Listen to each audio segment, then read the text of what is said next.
evening, ladies and gentlemen. Can everyone hear me okay? Okay, we have one of those, huh? It is indeed an honor to be here. Every time I have the opportunity to share time with great Americans like yourselves, I am deeply, I am refreshed, and I am filled with hope. We're going to talk about some problems in our country, and a little bit of history, and some good things about our nation. And I'm going to tell you that, believe it or not, it's not over.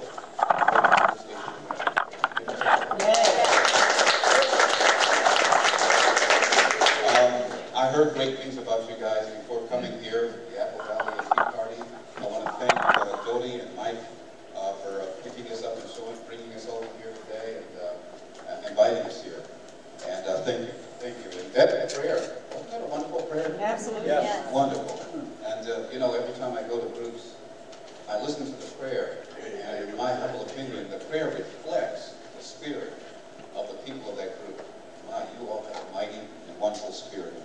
Congratulations to you guys. I'm sure God smiles upon you. You're wonderful people.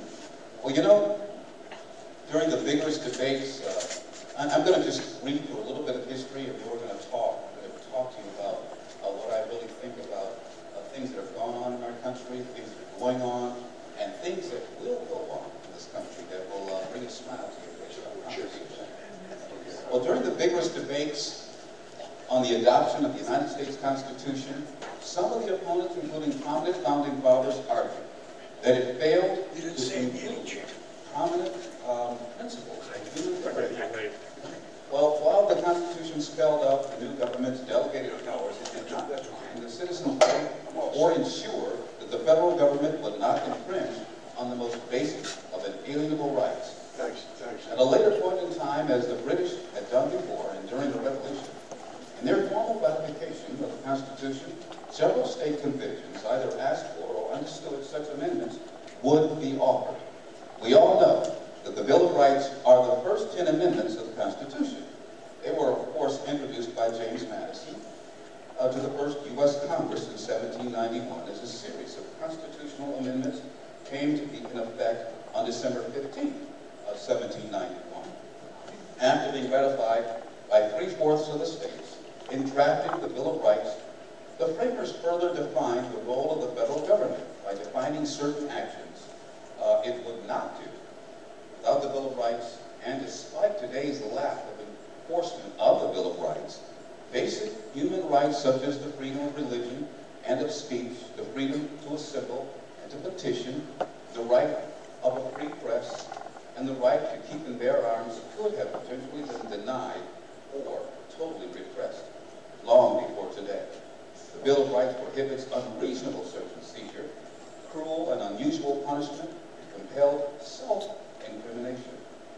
In federal criminal cases, it requires indictment by grand jury for any capital or infamous crime. It guarantees a speedy public trial with the impartial jury composed of members of the state or judicial district in which the crime occurred. Among those things that have been enumerated, it is a shame that our government has stepped away from many of those wonderful principles. We see this enacted every single day. It also prohibits double jeopardy. In addition, the Bill of Rights reserves all powers not granted to the federal government to the citizenry or states. After well over 200 years, the United States Supreme Court still frequently hears cases related to the Bill of Rights. And I thank God for what the Supreme Court just recently did, thinking about the right to exercise our liberty and to obey Jesus Christ according to his principles. And it's wonderful to see someone stand up like the good folks at that particular corporation. But I'm going to tell you something. That is symbolic of what you're going to be seeing unfolding in our country in a more rapid state of affairs in the coming days ahead. Now, of course, there is no apparent opposition to the inclusion now of Islam or the Muslim system of religiosity in the discourse of public society, including government schools, where students now are indoctrinated into believing that the Islamic life is one of wonderment and peace.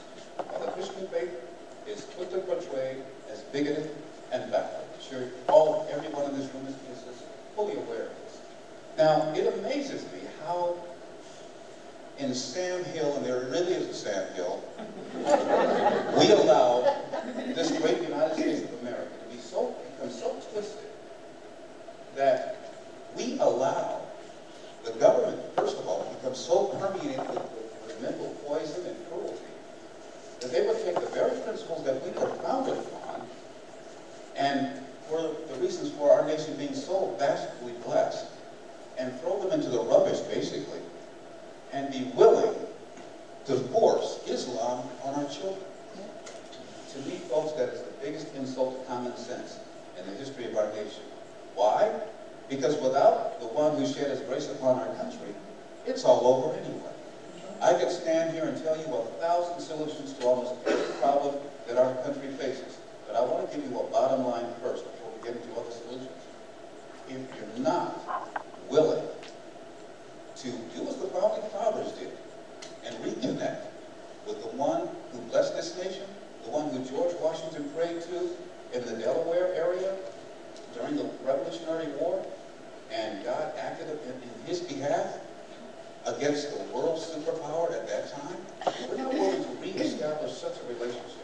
As 2 Chronicles tells us, it says, if my people will humble themselves and pray, and, but anyway, he says, well, he will hear from heaven, and he will bless their land, he will heal their land. We have to do this, folks. We have to do it. We're the ones that have to humble ourselves. But at the same time, we the people, from the oldest to the youngest, have to be willing to stand tall against tyranny. We have to be counted. One thing that I've known, that I've learned ever since I was a little boy, my father used to tell me this. He'd say, Ron, if you stand against the bully, if you stand against what is wrong, if you see something wrong amongst your peers, be willing to stand against it. And guess what? If you stand strongly, you will get support. Your side will grow. You will win over that bully. You will win over those other wrong things that are going on amongst your peers. And guess what? Right now, he was right. I saw it over and over again. You know, Dad was, this wasn't part of my presentation, but he always seeps in there. My father passed when I was 12 years old. But he was the, next to Jesus, he was the great hero. He's the great hero of my life. And it still hurts. I still miss the guy. And I'll give you one little story. I used to talk a lot in school, believe it or not. that was my one vice. I used to just blab all the time. Yeah, I was a pretty good student, actually better than pretty good. And I used to talk too much, and my parents would say, you got to quiet down a little bit. And I'd say, what do you mean? What's wrong with being a little glib at school? What's wrong with that? A little levity or talking with my friends. I get my check for my work done, blah, blah, blah. So, time went on. So, finally, I got a big heap of trouble. My dad says, well, we're going to get creative. We're going to put you on a nice little punishment. For 2 weeks, you're going to bed at 6:30 p.m. And guess what month it was? May. Oh, no. So, I'm in a neighborhood where all the neighbors are close. After doing homework, we all hang out, my friends and everything like that. So, what I would do is have all my friends, all of them, just come to the house, bam, bam, bam, bam, one after another, and ask for me to come out. Just try to wear it out of my clothes. They tried it on Monday. They tried it on Tuesday. Wednesday, my dad and I were out in the back in the rose garden. We were doing some gardening work. He taught me some fantastic things about gardening, especially flowers. And we were back there and we were yucking it up, laughing and stuff. He had a wonderful sense of humor, sort of like Mark Reagan. And we were just cracking up. I can't remember what it was. And all of a sudden, out of nowhere, my mom hollers out the back door, Ron, it's time for you to go to bed. You know you're on punishment, blah, blah, blah, blah, blah. And we were in the midst of our laughter, cracking up. I looked up, and my dad had the saddest look on his face. And it touched me. That let me know that this guy, who I knew was a hero, wonderful man, great guy, he mattered it actually mattered to him that I had to go, that he was sad. And do you know, from that point on, it was so easy to go through that punishment. He looked down and he said, well, little soldier, you've got to do what you got to do. And it was so easy because I saw how much he loved me. Going through that punishment was a song and a dance. Absolutely. And that story relates with the story of Jesus in all of our lives. So often in church, you'll hear the hard side of God, about how they're cracking the whip, so to speak. He's waiting to ask you. If he sees you doing something wrong, he's going to do this to you. Wham, bam, bam. And I used to be like, oh yeah, I don't want that. But once I developed my own personal relationship with God, or actually we did all of it, and I learned that he loved me, that it was his grace, through his grace, that he hung on the cross and he died for me, and he loved me so much that he knew that I would be born when he died on the cross, and that as bad as a human being that I am, he said, but I love him so much. And I would sure miss him if he doesn't make it back. And that's the same thing. My dad was a reflection of that kind of love. That is the kind of reflection of God's love to this United States of America. That is why she was so unique. That is why the United States has been a blessing to the world. Dinesh D'Souza has made a movie, and it says, what would the world be like without the United States of America? Yeah, you got that. Well, the United States is finding out what America can be without God. And I'm going to tell you something. The gentleman back there asked me, he says, you think we're heading to communism? I said, sir, we're already there. Yeah. You look at the complaints of the Communist Manifesto, all of them have been enacted in our great United States of America. All of them. Some form or another. And if you don't believe me, if you want to see the end result of liberalism, I mean the total end result of it, all you have to do is get in your car, take a train or a plane, and go to Detroit, Michigan. That is the end result of socialism. The entire city looks like bombed up Beirut. Actually, Beirut is a bit prettier. But in 1962, Detroit was the wealthiest city per capita in the entire world.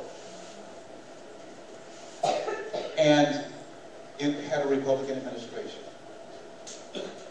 They voted that year, and they installed Mayor Kavanaugh, who was their first Democrat. And within 5 years, from 1962 to 1967, the liberals and the communists created so much mayhem that they had the largest urban riot in our nation's history in 1967. Everyone was suddenly all bitter and angry and hateful. The churches began to take on a liberal persona and were misteaching the people as they had been doing for so many years. All right? And then you wonder why the unions took over Detroit, the communists took over Detroit, and I can support what I'm saying with proof that all those were communist leaders, from Mayor Young, Marion Mahaffey, who was from New York. Marion Mahaffey was the council president of Detroit for many years. And all they did was enact communist principles. And they worked against the auto companies. They worked against the auto suppliers. And during the times, that I have been there, I've seen so many suppliers go out of business. So many suppliers. And literally, there is literally, on every major thoroughfare in the city of Detroit, there are literally miles and miles of streets that are totally barren of businesses. Totally barren. And you wonder, well, how does this happen? How do people allow this? Why did this happen? Well, the fact of the matter is, ladies and gentlemen, it comes down to the fact that, first of all, in the earlier part of the 20th century, those that took over education said, we're going to peel away, layer by layer, the truths about America, about Christianity, all those good things. We're going to peel them away gradually to the young. So they're not going to know these things anymore. The best way to destroy a nation from within is to not teach your young about it. The best way to turn people away from God is to not teach them about God, or give them a false interpretation of God, which leads them to La La Land and other crazy interpretations, false interpretations of Christianity. Add to that mix the continued political preponderance of communism and communist principles, and you have a disaster. You have a country that produces cities like Buffalo that are on its last leg. I went from there last night. I said, oh my God, Detroit too. And it's sad. It's sad because the United States of America, I don't know if you understand how great she is, or how great she was meant to be. America was meant to be a total blessing to the entire world. I understand that sometimes I hear people tell me, they'll say, Ron, the United States was not meant to be the policeman of the world. Well, I hate to tell you, but somebody's got to do it. And I'd rather the United States be the policeman of the world than a nation that is trying to replace us right now, and that is China. China has replaced us as far as influence in the Fiji Islands. They're knocking on the door in New Zealand. They're knocking on the door in Australia. In fact, in Australia, the Chinese premier recently told the leaders of Australia, who's your big daddy? Do you want your big daddy to be the United States, or do you want it to be us? We advise you, now that the United States is under Obama and he's destroying that country, we advise you to take us as your big daddy. If you don't, you're going to have problems. So they're shaking in their boots. I have a good friend who's from New Zealand. He's traversing the country, pleading with Americans to stand up for their own country. Stand up for your own country. You have a man from New Zealand who loves this country more than, I would say, 70% of the Americans born and raised here. Because he understands as many people around the world. Don't allow, in fact, let me just tell you this right now. Do not allow the liberal media to fool you into thinking